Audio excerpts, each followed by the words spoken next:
In the gilded halls of Versailles, President Trump marking the end of the G7 summit by signing a memorandum of understanding with Iran. This was not easy, I can tell you. Spending his last day in France, touting the agreement for an immediate and permanent termination of military operations in Iran.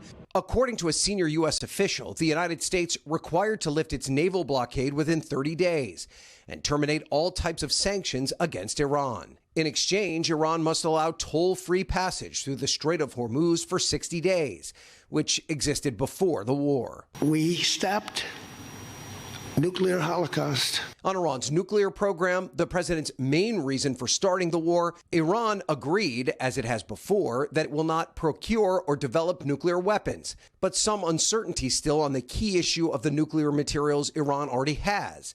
The countries say they'll reach an agreement in the future, and the U.S. says that Iran will eventually have to dilute its enriched uranium. They can never have a nuclear weapon. The agreement's most controversial provision, a $300 billion framework for the reconstruction of Iran and the return of over $100 billion in assets that were frozen by the U.S. It's not our money, it's their money. The administration says the reconstruction costs will not fall to U.S. taxpayers. While many Republicans back the president's plan, some voicing opposition. It's going to leave Iran stronger. It's going to leave our allies weak.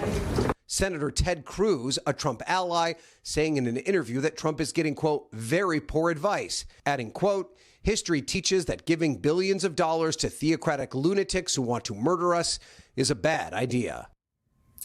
And while President Trump continues to maintain that this agreement will end any effort by Iran to develop a nuclear weapon, he conceded yesterday that it will not completely eliminate their military apparatus.